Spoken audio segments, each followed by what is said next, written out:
بسم اللہ الرحمن الرحیم اللہم صلی علی محمد النبی الامی وعلی آلہ وصحبہ وبارک وسلم۔ میرے پیارے اللہ کریم جل جلالہ کا لاکھ لاکھ شکر اور احسان ہے کہ اس نے مجھے یہ منفرد اعزاز اور توفیق بخشی کہ میں روحانیت کے تاجدار اور ولایت کے بلند ترین منصب عبد پر فائز میرے مرشد عظیم ہستی حضرت فقیر پروفیسر باغ حسین کمال رحمت اللہ علیہ کے خطابات عالیہ کو سالکین طریقت کی خدمت میں بالخصوص اور عام مسلمانوں کے سامنے بالعموم پیش کرنے کی سعادت حاصل کر رہا ہوں۔ آپ رحمت اللہ علیہ کا ذکر آتے ہی ہمارے سامنے ایک ایسی ہستی کا تصور آتا ہے جس نے ذکر اسم ذات اللہ اور درود شریف کی ترویج کو اپنی زندگی کا مرکز و محور اور نصب العین بنائے رکھا۔ خاص طور پر درود شریف کو آپ نے درجہ کمال تک پہنچایا اور ایسے ایسے ریکارڈ قائم کیے کہ انہیں رہتی دنیا تک بطور مثال پیش کیا جاتا رہے گا۔ کیوں نہ ہو کہ خود اللہ تعالیٰ نے آپ کو درود شریف کی ذاتی نسبت عطا فرمائی اور جناب رسالت مآب صلی اللہ علیہ وآلہ وسلم نے آپ کو اس حوالے سے اولیت کی سند عطا کرتے ہوئے فرمایا، تم نے امت محمدیہ صلی اللہ علیہ وآلہ وسلم کے کثرت سے درود شریف پڑھنے والے پہلے 100 اشخاص میں شامل ہونے کی دعا کی تھی، مگر اللہ کریم نے اس لحاظ سے تمہیں ساری امت میں اول کر دیا، سو درود شریف کی تعداد کے لحاظ سے کوئی بھی تمہارا مثیل نہیں۔ اس درود شریف کی وجہ اور برکت سے میں نے اور ایصال ثواب کی وجہ سے دیگر انبیاء کرام علیہ السلام، خلفائے راشدین رضی اللہ عنہ، حسنین کریمین رضی اللہ عنہ، صحابہ کرام رضی اللہ عنہ اور اولیاء کرام رحمت اللہ علیہ نے تمہیں اپنا بیٹا بنایا ہے، اور اولیاء کرام رحمت اللہ علیہ میں میری ذاتی توجہ جتنی تمہیں حاصل ہوئی ہے وہ اور کسی کو نصیب نہیں ہوئی، اور اس کی وجہ سے اللہ تعالیٰ کا خصوصی فضل و کرم تیرے شامل حال ہو رہا ہے۔ یہ جو میں نے بات کوٹ کی حضور کے حوالے سے، یہ حال سفر صفحہ نمبر 101 پر حضرت فقیر پروفیسر باغ حسین کمال رحمت اللہ علیہ نے بیان فرمایا ہے۔ آپ رحمت اللہ علیہ نے اپنی کتاب حال سفر میں اپنے روزانہ کے معمولات کے بارے میں فرمایا کہ کم از کم 2.25 لاکھ درود شریف میرا روزانہ کا معمول ہے اور زیادہ سے زیادہ ایک راز ہے۔ اس طرح آپ کی طرف پڑھے جانے والے درود شریف کی تعداد 5 ارب سے زائد بنتی ہے۔ حضرت فقیر پروفیسر باغ حسین کمال رحمت اللہ علیہ، آپ نے 1 فروری 1997 بروز ہفتے کے روز رمضان کے مہینے میں دارالفیضان کی مسجد کی تکمیل کے بعد بیان میں آپ نے فرمایا،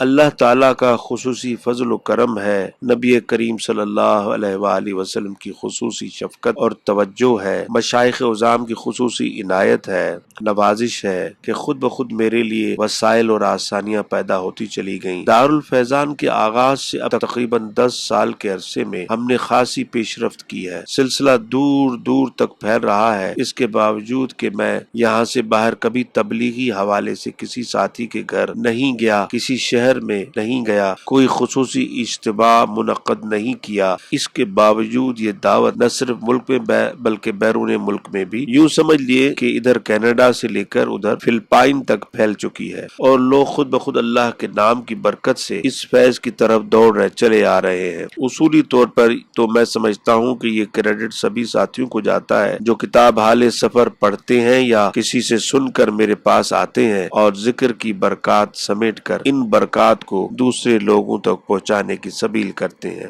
تو یہ ساری کوشش تو ان کے نامہ اعمال میں لکھی جائیں گی اور ان کو اجر بھی ملے گا۔ میرا تو یہی ہے کہ میں دروازہ کھولے بیٹھا ہوں، وہ اس طرح کے کھلا چھوڑ دیتا ہے بوہا باغ حسین کمالا، ہن کسے دی مرضی بھاوے آوے یا نہ آوے۔ جس طرح ڈنکے کی چوٹ پر بیانگ دہل میں نے اس نعمت عظمیٰ کا اقرار کیا، اظہار کیا، یہ پوری تاریخ تصوف میں آپ کو کہیں بھی نہیں ملے گا، سوائے حضرت شیخ عبد القادر جیلانی رحمت اللہ اللہ علیہ کے جنہوں نے اپنے قصیدے میں جو کچھ اپنے بارے میں اظہار فرمایا ہے وہ بھی منازل سلوک کے سلسلے میں زیادہ کچھ منظر عام پر نہیں لائے، اس میں بھی کوئی حکمت ہوگی۔ منازل سلوک کو آسان اور دلکش اسلوب میں اور عام فہم انداز میں بیان کرنے کی سعادت حضرت فقیر پروفیسر باغ حسین کمال کو حاصل ہوئی ہے۔ بظاہر یہ حال سفر ایک چھوٹی سی کتاب ہے، مگر کوئی ضروری چیز اس میں رہ نہیں گئی، چاہے وہ لطائف ہوں، مراقبات ہوں، منازل سلوک ہوں، مقامات ہوں یا روحانی کیفیات ہوں، وہ ساری کی ساری یوں سمجھ لیں کہ سمندر کو در حقیقت کوزے میں بند کر دیا گیا ہے۔ جو کوئی خلوص سے نیت سے اس کو پڑھے گا تو یقیناً اس کو سکون بھی ملے گا اور فیض کی لہر بھی اس کے دل تک پہنچے گی۔ اور ایسا بھی حسن اتفاق ہے کہ ایک شخص نے امریکہ میں کتاب پڑھی اور اسی رات کو خواب میں میرا اس سے رابطہ ہوا، اور جب وہ کچھ عرصے کے بعد یہاں آیا تو اس نے کہا کہ میں نے آپ کو پہچان لیا ہے، آپ کے ساتھ میرا خواب میں رابطہ ہوا اور آپ رحمت اللہ علیہ نے مجھے کچھ بتایا، اور اب جب میں آپ رحمت اللہ علیہ کے پاس جسمانی طور پر حاضر ہوا ہوں تو صرف اتنا فرق ہے کہ آپ نے کالی واسکٹ پہنی ہوئی ہے، اور اس وقت جب میرے پاس امریکہ میں آئے تھے تو آپ نے سبز جیکٹ پہنی ہوئی تھی۔ حضرت فقیر پروفیسر باغ حسین نے اس کی یہ بات سنی تو وہ تھوڑی دیر کے بعد اندر گئے اور وہ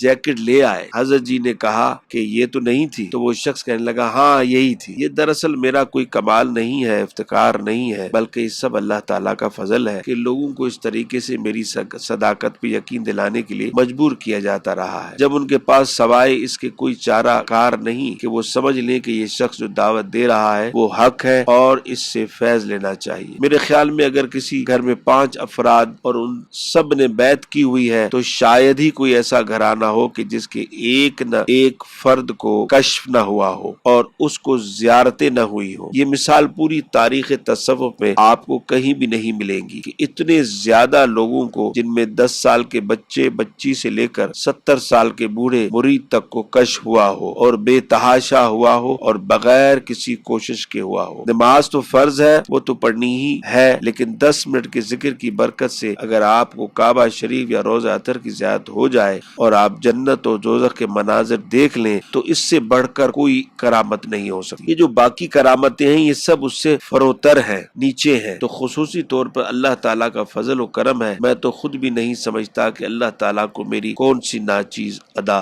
پسند آ گئی، اور حضور نبی کریم صلی اللہ علیہ وآلہ وسلم کی شفقت اور توجہ اتنی زیادہ ہے کہ خود مجھے سمجھ نہیں آتی، بلکہ بعض اوقات تو اہل برزخ حیران ہوتے ہیں کہ اس پر خصوصی شفقتوں کی اس قدر مواصلہ دھار بارش ہو رہی ہے کہ اس سے سمیٹی بھی نہیں جا رہی ہے، اور اس کے ساتھیوں کا دامن مالا مال ہو چکا ہے، لیکن اس کے باوجود یہ پھینکے چلے جا رہا ہے۔ یوں بھی ہوتا ہے کہ جس طرح کوئی آدمی آواز دیتا ہے کہ یہ چیز لے لو تو آگے سے لینے والا کہتا ہے کہ دے تو رہے ہو لیکن میرے پاس برتن نہیں ہے، تو بعض اوقات یہاں برتن بھی دینا پڑتا ہے۔ تو یہ حضور نبی کریم صلی اللہ علیہ وآلہ وسلم کی خصوصی نوازشات ہیں، عنایات ہیں۔ میں اور میرے ساتھی جتنا بھی شکر ادا کریں کم ہے۔ میں تو بعض اوقات ساتھیوں سے کہتا ہوں کہ آپ بڑے خوش نصیب ہیں کہ آپ نے کتاب پڑھی یا کسی سے سنی تو آپ کا یقین بن گیا اور آپ میرے پاس اور فیض لینے کے لیے آ گئے۔ اللہ تعالیٰ نے آپ کو توفیق بخشی، آپ کا شرح صدر کیا اور آپ اس قابل ہوئے کہ اتنی عظیم نعمت سے بہرہور ہو رہے ہیں، اور بے شمار تہہ دست ایسے ہیں کہ میں دینا چاہتا ہوں اور وہ پیچھے بھاگتے ہیں۔ میرے اپنے رشتے دار، میرے اپنے علاقے کے لوگ اور میرے پرانے احباب، وہ بیچارے یہ سمجھ نہیں پا رہے ہیں کہ کمال صاحب کو بیٹھے بٹھائی یہ کہاں سے چیز مل گئی ہے۔ میں بس اتنا ہی کہہ سکتا ہوں کہ اللہ تعالیٰ جس کو چاہے اپنی رحمت کے لیے چن لے، یہ اس کی اپنی منشا اور عطا ہے، محض اللہ تعالیٰ کی عطا ہے اور حضور صلی اللہ علیہ وآلہ وسلم کی شفقت، اور آپ لوگ خوش نصیب ہیں جو اس محفل میں ہیں کہ آپ کو اس دارالفیضان کی مسجد میں پہلی تراویح میرے ساتھ پڑھنے کی سعادت اور اعزاز نصیب ہو رہا ہے۔ حضرت فقیر پروفیسر باغ حسین کمال رحمۃ اللہ علیہ آگے فرماتے ہیں کہ تصوف کا بنیادی موضوع تزکیہ باطن اور تعمیر سیرت ہے۔ انسان کے اوصاف حمیدہ کو اجاگر کرنا اور اس کے نقائص کو دور کرنا اس کا مرکزی نصب العین ہے۔ سارے تصوف و سلوک کو قرآن پاک کی اس آیت میں بیان کر دیا گیا ہے۔ قد افلح من تزکا و ذکر اسم ربہ فصلی، کامیاب ہو گیا وہ شخص جس نے اپنے آپ کو پاک کر لیا اور اپنے رب کا نام کا ذکر کرتا رہا اور نماز پڑھتا رہا۔ تو گویا کامیابی کا گر یہ ہے کہ انسان اپنے اندر کی جو خباثتیں، کثافتیں، اخلاقی گراوٹیں ہیں ان کو دور کرے اور اوصاف حمیدہ پیدا کرنے کی کوشش کرے اور تمام اچھائیاں اپنانے کی کوشش کرے جن کی قرآن کریم نے تعلیم دی ہے۔ بظاہر یہ بیماریاں ہمیں نظر نہیں آتی مگر میرے سمیت ہر آدمی ان میں سے کسی نہ کسی بیماری میں مبتلا ہے، جیسے حسد، تکبر، ریا، جھوٹ، فریب، بددیانتی، چغلی۔ یہ ساری بیماریاں قلب کی بیماریاں ہیں اور قلب چمکانے کا واحد طریقہ اللہ تعالیٰ کا ذکر ہے۔ یوں تو تلاوت بھی ذکر ہے، نماز بھی، اور سب اوراد و وظائف بھی ذکر کے ضمن میں آتے ہیں، مگر یہ آیت کریمہ جو ابھی میں نے بیان کی اس میں سارا تصوف سلوک بند کر دیا گیا ہے۔ یہاں نماز کے ساتھ ساتھ رب کے نام کے ذکر کی بھی بات کی گئی ہے، اور صوفیاء کے نزدیک تزکیہ باطن کے لیے ذکر اسم ذات بنیادی درجہ رکھتا ہے، اور وہ بھی ذکر خفی قلبی، اور یہ ذکر خفی قلبی وہ ہے جس کو ذکر جہر پر یعنی جو زبان سے ہم ذکر کرتے ہیں اس پر 70 گنا فضیلت حاصل ہے، اور یہ بھی احادیث سے ثابت ہے۔ تصوف و سلوک تو تزکیہ باطن کا نام ہے جس میں ذکر اسم ذات، لطائف اور مراقبات اور پھر منازل سلوک شامل ہے۔ دراصل یہ بڑی نایاب لائن ہے، اس راہ پہ چلنے والے بھی تھوڑے ہوتے ہیں اور چلانے والے بھی تھوڑے، اس لیے امام غزالی کا قول میں نے نقل کیا ہے، بیٹے قلب کو چمکانے کا فن سیکھو مگر یاد رکھو کہ اس کے دعوے دار تو بہت ہیں مگر اس راہ پہ چلنے والے بھی خال خال ہوں گے۔ اگر 700-800 سال پہلے یہ عالم تھا تو آپ خود ہی سمجھ لیں کہ آج یہ چیز کتنی نایاب ہوگی۔ پھر دوسری لائن کلندری ہے، اس میں تقوینی امور پر لوگوں کو ڈیوٹی ہوتی ہے جو نیچے گاؤں سے لے کر اوپر پورے ملک تک، پھر ملک سے پوری دنیا تک پھیلے ہوئے ہوتے ہیں۔ بعض اوقات تو مجذوبی حالت میں ہوتے ہیں، بعض کلندر تو مجذوبی حالت میں ہوتے ہیں، بعض کچھ ایسے ہوتے ہیں جو کافی حد تک اپنے ظاہری شعور کے ساتھ کام کرتے ہیں اور شریعت کی بھی پابندی کرتے ہیں۔ بعض اوقات ایسے بھی ہوتا ہے کہ شریعت کا پابند بھی ہو اور کلندری لائن میں ہو لیکن تصوف و سلوک میں نہ ہو، اور ایسا بھی ہو سکتا ہے کہ تصوف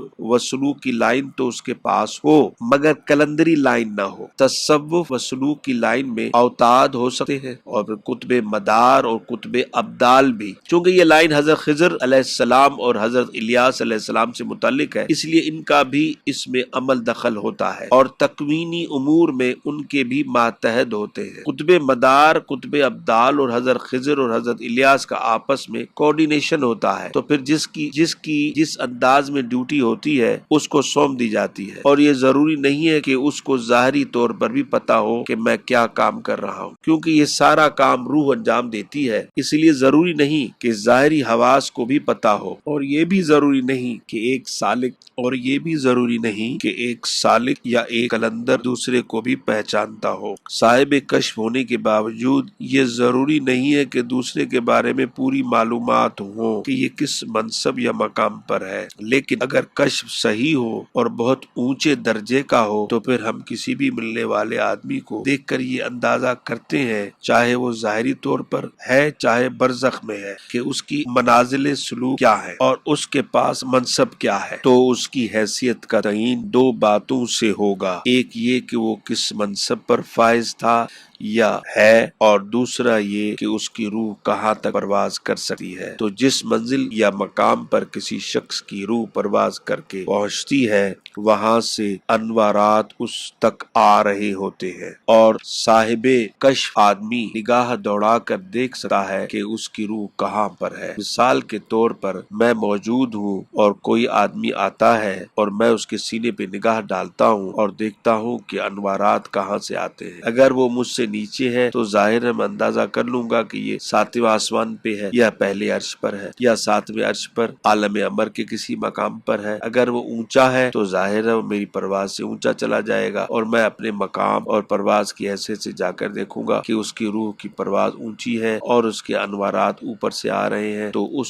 سے اس کی پرواز کا تعین ہوگا۔ جہاں تک اس بات کا تعلق ہے کہ اس کا منصب یا مقام کیا ہے، تو جس طرح یہاں پر فوجی دست ہوتے ہیں اور ان کے کندھوں پر بیج امتیازی نشانات لگے ہوتے ہیں اور ہم پہچان لیتے ہیں کہ یہ حوالدار ہے، صوبے دار ہے، کیپٹن ہے، لیفٹیننٹ کرنل ہے یا فل کرنل ہے، بریگیڈیئر ہے یا لیفٹیننٹ جنرل ہے یا جنرل ہے، یہ پہچان ہوتی ہے۔ ان میں بھی پہچان ہو سکتی ہے، لیکن بہت کم اتنی اونچی معلومات رکھتے ہیں یا ان میں اتنی استعداد ہوتی ہے کہ وہ یہ سب کچھ دیکھ سکے۔ باقی مسخرات کی لائن ہے، خدمت کی لائن ہے یا شہادت وغیرہ کی لائن ہے، تو یہ ساری لائنیں بیک وقت ایک شخص میں ہونا محال ہے۔ حضرت فقیر پروفیسر باغ حسین کمال رحمۃ اللہ علیہ یہاں فرماتے ہیں، میری معلومات کا جہاں تک تعلق ہے تو حضرت خواجہ حسن بصری کے بعد سوائے شیخ عبد القادر جیلانی رحمۃ اللہ علیہ کے کسی بھی ولی اللہ میں یہ ساری لائنیں نہیں تھی۔ کسی کو 2 لائنیں مل گئیں، کسی کو 3 اور کسی کو 4۔ میری اس بات پر بہت سا غوغا بھی مچ سکتا ہے، لیکن شیخ عبد القادر جیلانی کے بعد یہ پہلا واقعہ ہے کہ مجھے یہ ساری شاخیں عطا کی گئی ہے۔ اور کتاب حال سفر میں نے اس طرف اشارہ بھی کیا ہے، تو وہ لوگ جنہوں نے مجھ سے کسب فیض نہیں کیا، یعنی مجھ سے فیض حاصل نہیں کیا، وہ ایسی باتیں سن کر یا تو کتاب پڑھ کر سیکھ پا ہو سکتے ہیں کہ یہ شخص کیسے دعوے کر رہا ہے، لیکن نہ مجھے ستائش کی ضرورت ہے، نہ صلے کی پرواہ کہ کوئی مجھے کہے کہ یہ بہت بڑی ہستی ہے۔ حقیقت میں میرا جو مقام ہے وہ اہل برزخ ہی جان سکتے ہیں، اہل دنیا اسے ناواقف ہے، سوائے چند صاحب کشف ساتھیوں کو جو کسی حد تک جان سکے ہیں۔